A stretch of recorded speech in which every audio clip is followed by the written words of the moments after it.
하나님 말씀 봅니다. 하나님 말씀 열왕기상 1장 32절에서 40절까지입니다.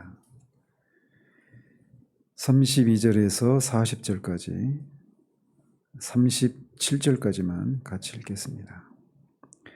다윗 왕이 이르되 제사장 사독과 선지자 나단과 여호야다의 아들 브나야를 내 앞으로 부르라 하니 그들이 왕 앞에 이른지라. 왕이 그들에게 이르되 너희는 너희 주의 신하들을 데리고 내 아들 솔로몬을 내 노새에 태우고 기온으로 인도하여 내려가고 거기서 제사장 사독과 선지자 나단은 그에게 기름을 부어 이스라엘 왕으로 삼고 너희는 뿔 나팔을 불며 솔로몬 왕은 만세수를 하옵소서 하고 그를 따라 올라오라. 그가 와서 내 왕위에 앉아 나를 대신하여 왕이 되리라. 내가 그를 세워 이스라엘과 유다의 통치자로 지명하였느니라.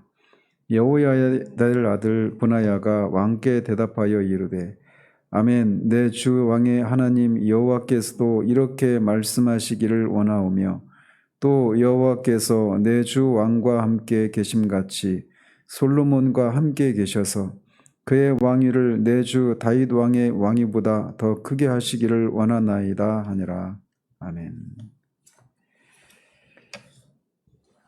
어제는 나단 선지자와 밧세바의 노력으로 다윗 왕이 아도니아의 그 왕위 찬탈 시도를 알게 되고 그것을 알자마자 다윗이 솔로몬의 왕위 계승을 제거한 그런 사실을 살펴봤습니다. 오늘은 이 다윗의 명령에 따라 이스라엘 3대 왕 솔로몬의 즉위식이 거행된 사실을 살펴봅니다. 원문에 따르면 다윗은 나단과 밧세바로부터 소식을 듣자마자 바로 제사장 사독과 선지자 나단과 여호야다의 아들 브나야를 소환을 합니다. 이 사람들은 아도니아의 이 반역에 동참하지 않았던 다윗의 충성스러운 신하들로서 각각 그 아도니아를 추종했던 이 군사령관 요압과 또 제사장 아비아달에 필적하는 그런 종교계와 군부의 또 다른 실세들이다 이렇게 볼 수 있습니다. 이들을 소환하자 또 본문에 따르면 이 세 신하들도 다윗의 소원에 즉각적으로 응해서 다윗 앞에 나왔다라고 기록을 합니다. 이들 중에 제사장 사독은 솔로몬에게 기름을 붓는 일을 했을 것이고 그래서 그를 하나님께서 인정하시는 왕으로 세우는 그런 일을 감당을 했습니다. 39절에 따르면. 그리고 나단은 하나님의 말씀을 선포하는 그런 선지자로서 솔로몬이 하나님의 뜻에 의해서 다윗을 이은 신정왕국 이스라엘의 왕이 된 사실을 백성들에게 선포하는 일을 했을 것입니다. 그리고 이 왕궁 수비의 직무를 맡았던 오늘날의 경호실장에 해당되는 사람이겠죠. 이 브나야는 솔로몬의 신변을 보호하는 그런 것을 감당하도록 그들을 불러낸 것입니다. 그러면서 다윗은 그들에게 주의 신복들, 즉 결국 자신을 가리키는 건데 이제 우리가 뭐 사극이라는 걸 보면 왕이 내가 이런 식으로 말을 하지 않고 짐이 이런 식으로 말을 하지 않습니까?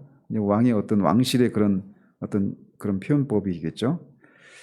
그러면서 주의 신복들, 즉 브나야의 휘하에 있는 그렛 사람과 블렛 사람들을 데리고 그의 아들 솔로몬을 노새에 태우고 기온으로 인도해서 내려가라 라고 말합니다. 솔로몬을 노새에 태우는 것, 우리가 볼 때는 말에 태우는 것이 더 이렇게 왕으로서 왕의 위엄에 합당한 그런 것으로 생각할 수 있는데 이 당시 이스라엘의 이 상황에서는 노새는 오직 왕실에서만 타는 그런 짐승이었다고 합니다. 왜냐하면 이스라엘 사회 속에서는 이 대부분 백성들은 나귀를 탔고 노새는 수입을 해서 썼기 때문에 노새는 매우 귀한 그런 짐승이었다고 합니다. 이스라엘 사회에서는 노새를 사육을 안 했어요. 왜 그러냐면 노새는 아시다시피 순아귀와 암말 사이에서 이종 교배를 통해서 태어난 그런 짐승입니다. 근데 이 레위기 19장에 따르면 이종 교배를 금하도록 하는 것이 이 율법에 규정된 것이었기 때문에 이종 교배로 태어난 노새를 이스라엘은 사육을 하지 않았고 외국에서 수입을 해서 썼습니다.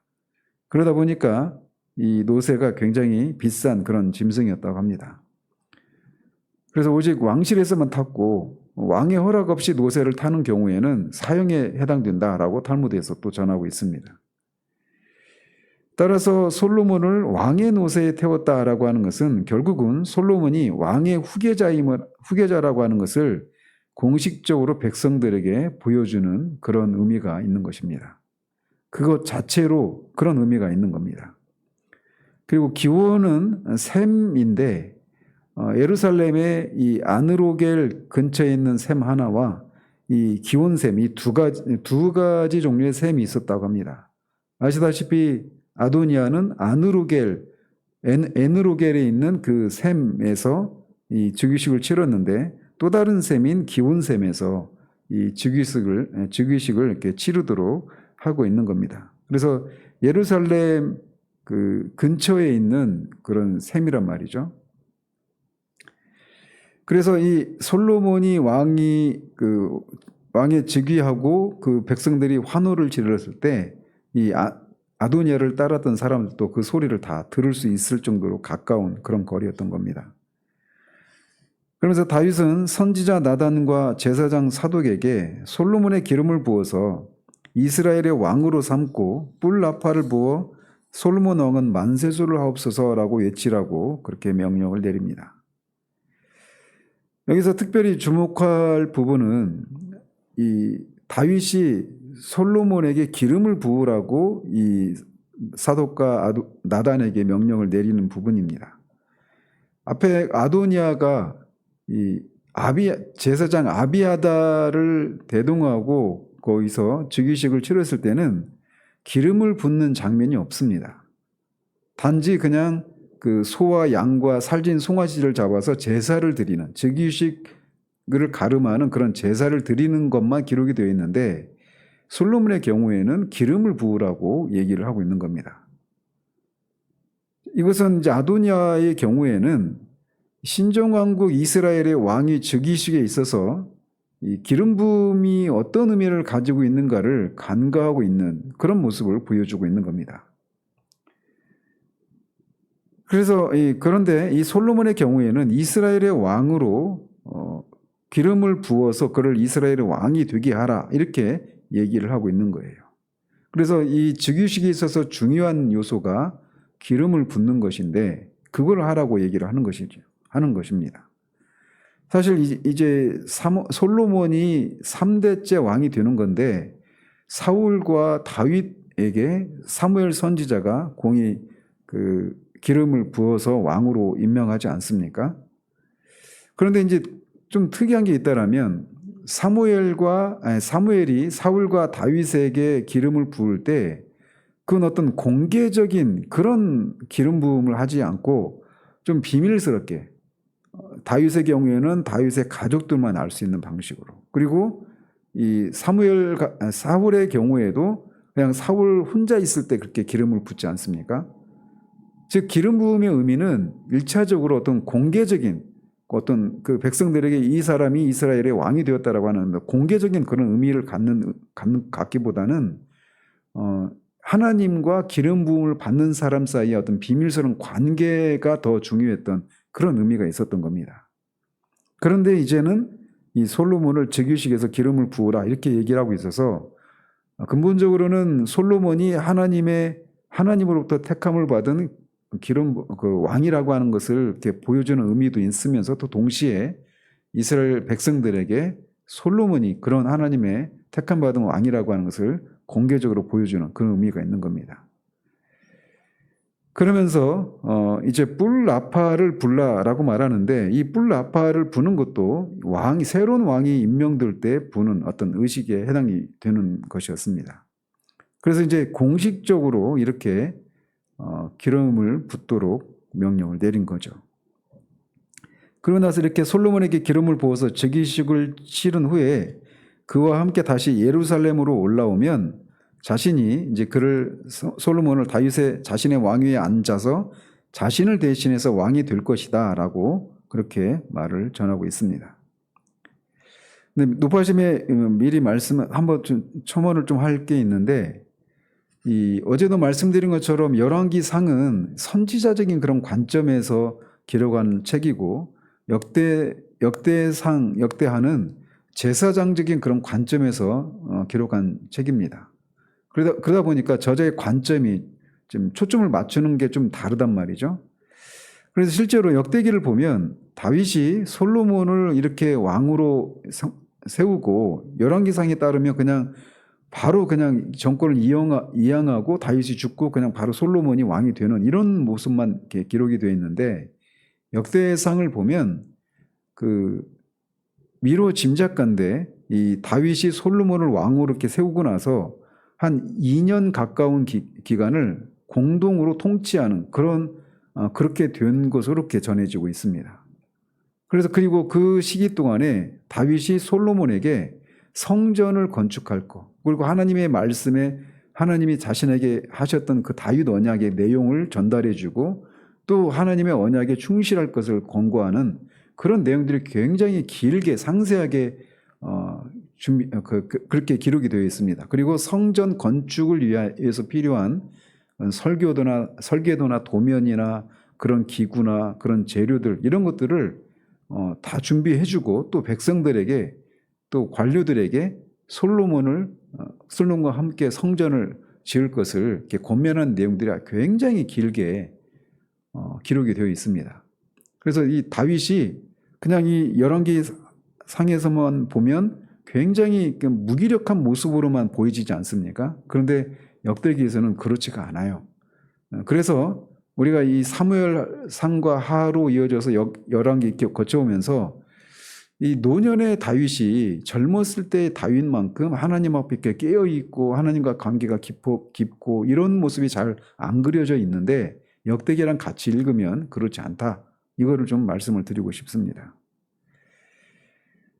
어쨌든 다윗은 그렇게 솔로몬을 그렇게 오면 그들을 세워서 이스라엘과 유다의 통치자로 지명하겠다라고 말을 합니다.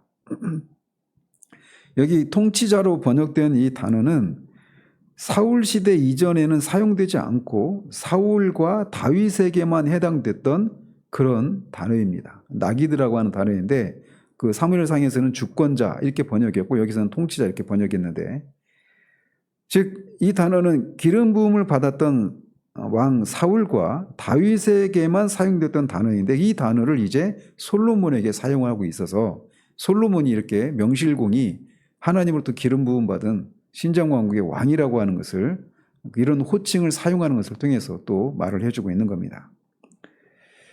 그러면서 또 다윗이 그 한 말 중에 좀 우리가 주목해야 될 게, 솔로몬을 세워서 이스라엘과 유다의 통치자로 지명하겠다 이렇게 말을 하고 있는 거, 이것도 우리가 주목할 필요가 있습니다.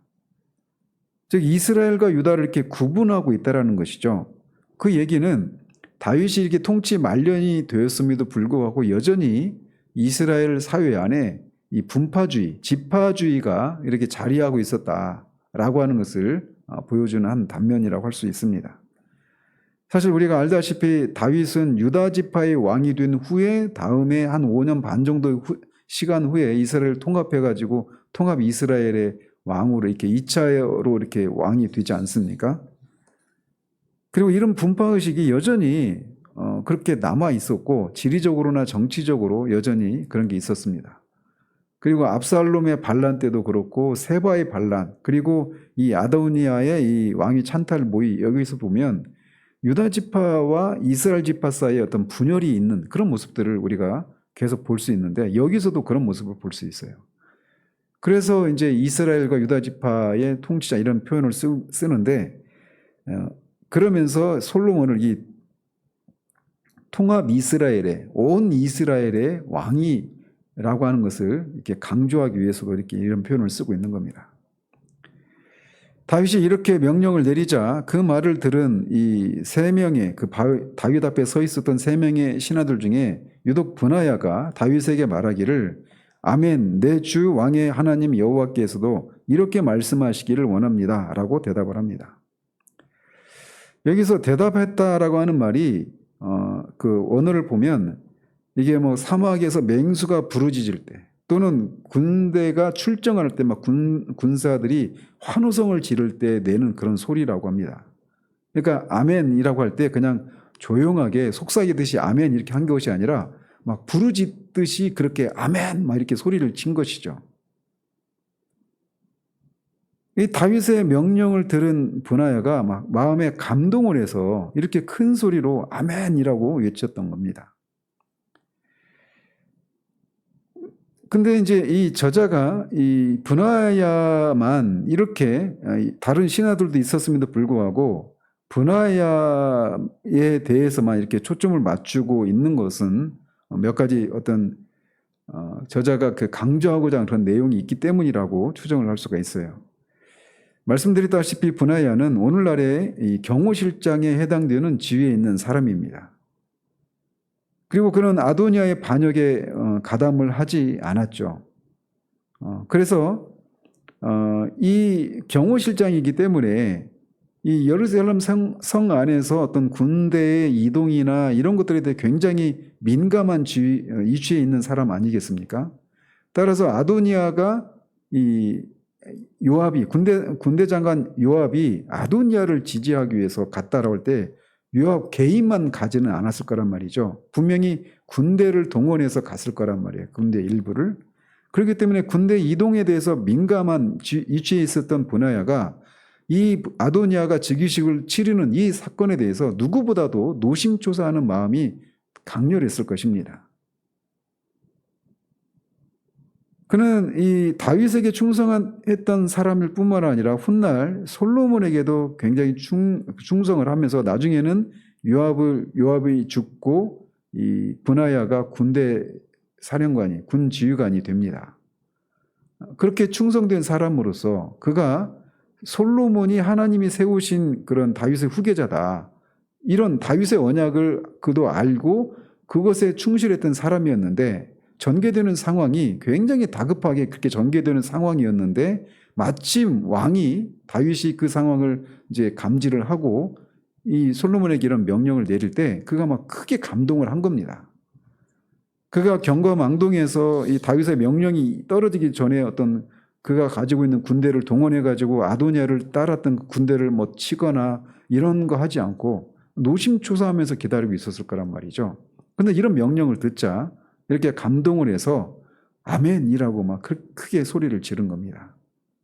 그러니까 그 아멘이라고 외치는 그 소리 속에서 이 아도니아가 막 한시름 놓았다. 또 하나님의 뜻이 드디어 이제 이루어질 수 있게 되었다. 막 이런 것들이 다윗을 향한 사랑 또 하나님을 향한 충성 이런 것들이 복합된 마음에서 이렇게 소리를 외치고 있는 겁니다.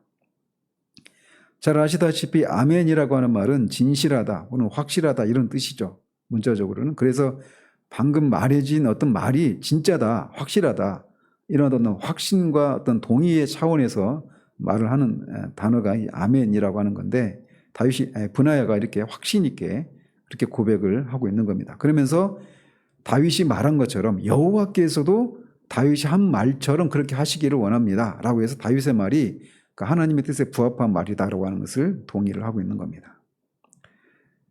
그러면서 그는 계속해서 여호와께서 다윗 왕과 함께 계심같이 솔로몬과도 함께 계셔서 그의 왕위를 내 주 다윗 왕의 왕위보다 더 크게 하시기를 원한다라고 축원을 합니다.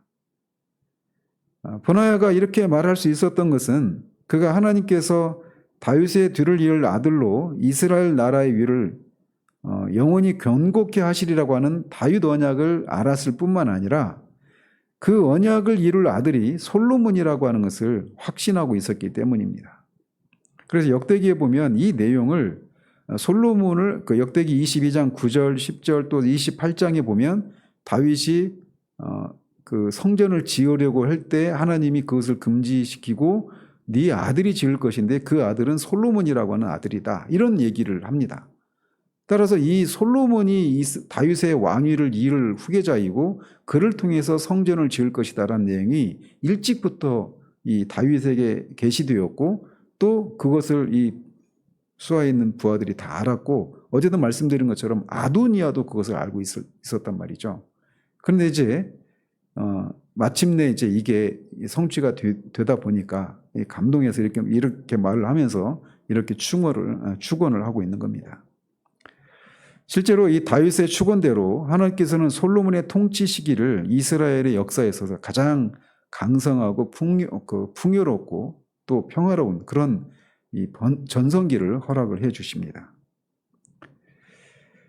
이렇게 다윗의 명령을 받은 제사장 사독과 나단과 여호와의 아들 브나야가 그가 지휘하는 외국 용병들인 그렛 사람과 블렛 사람들을 데리고 내려가서 기원에서 솔로몬에게 기름을 붓고 또 왕으로 옹립한 후에 뿔 나팔을 불고 백성들은 또 솔로몬 왕 만세를 외칩니다. 솔로몬이 이 왕이 즉위되는 데 있어서 그냥 여러 절차들을 다 생략한 채 그냥 기름을 부어서 왕으로 세웠다라고 하는 이런 것만 보여주고 있어요. 그래서 이 많은 재물을 잡았던 아도니아의 즉위식과 달리 솔로몬의 즉위식에서는 기름 부음을 받았다라고 하는 것, 그 기름 부음 그 의식 이외에는 행해지지 않은 것으로 이렇게 보여집니다. 그래서 이 다윗과 그의 충성스러운 신하의 입장에서 볼 때 이 지금 아도니아의 이 반역이 막 금방 큰 세를 얻어서 나라의 위기가 처해질 수 있는 그런 상황이었기 때문에 비본질적인 요소들은 생략한 채 이 신정왕국에 있어서 이 왕으로 옹립하는 데 있어서 본질적인 요소인 기름 부음만 하고 솔로몬을 왕으로 이렇게 옹립한 것으로 볼 수가 있는 것입니다. 한편 또 역대기를 보면 솔로몬은 2번에 걸쳐서 이 즉위식을 치릅니다. 다윗 생전에 그리고 다윗 사후에 2번에 걸쳐서 그렇게 즉위식을 치르고 이 결과 민심이 급격하게 솔로몬에게 쏠리면서 백성들이 크게 환호성을 지르고 그 환호성이 이 에노로겔에 있었던 이 아도니아와 그 추종자들에게 귀에도 들리게 되죠. 그러면서 이 백성들이 솔로몬의 즉위식을 마치고 예루살렘으로 올 때 그 행렬에 많은 백성들이 동참을 했고 피리를 불고 크게 즐거워했습니다. 그리고 그 즐거운 소리가 얼마나 컸던지 땅이 갈라질 듯 했다라고 말해서 온 이스라엘의 새로운 왕이 된 솔로몬을 온 백성들이 즐기고 환호했고 인정했다라고 하는 것을 보여주고 있습니다. 자, 이렇게 해서 드디어 이 솔로몬이 이스라엘의 왕이 되는 겁니다. 우리가 사무엘 하에서도 12장에서 살폈던 것처럼 솔로몬은 밧세바와 다윗 사이에 낳았던 아들입니다. 첫째 아들은 죽었고 그 이후에도 솔로몬 위에 또 다른 형들이 있습니다. 근데 그 중에 솔로몬이 이제 왕이 되는 건데 그때도 말씀드렸지만 솔로몬은 다윗이 솔로몬을 볼 때마다 1차적으로 생각나는 것은 밧세바와 사이에서 낳은 아들이기 때문에 이 솔로몬을 볼 때마다 이 자신이 저질렀던 그 죄가 늘 떠오를 수밖에 없는 그런 존재입니다. 그리고 그 죄로 말미암아서 압살롬의 반역과 암논이 죽고 그런 수많은 어려움을 겪지 않았습니까? 그렇기 때문에 솔로몬을 볼 때마다 늘 자신이 저질렀던 그 끔찍했던 죄, 저질러서는 안 되었던 그 죄를 기억나게 하는 존재가 솔로몬이란 말이죠. 그런데 바로 그런 솔로몬을 하나님은 이스라엘의 왕으로 세우십니다. 그러니까 이 다윗의 죄를 용서해 주시는 것을 넘어서서 다윗이 기대할 수 없는 그런 은혜를 베푸시는 거예요. 그래서 하나님의 은혜라고 하는 것은 우리가 측량할 수가 없고 이해할 수도 없는 겁니다. 이 죄를 연상시키는 그런 이 솔로몬이 이스라엘의 왕이 되는 이 장면은 하나님과 원수되어서 우리 마음에 하나님 두기를 싫어했던 하나님과 원수되었던 우리를 하나님이 우리를 위해서 우리를 치시지 않고 하나님의 아들을 이 땅에 보내주셔서 그를 치시고 우리가 받아야 될 그런 영원한 진노를 받게 하시고 우리를 죄 용서해 주실 뿐만 아니라 우리에게 영생의 선물을 주시고 하나님의 자녀가 되게 해주시는 그런 은혜를 허락하셔서 이 하나님 나라의 기업을 상속자로 삼아주시는 그 하나님의 은혜를 이렇게 생각나게 하는 그런 장면이란 말이죠.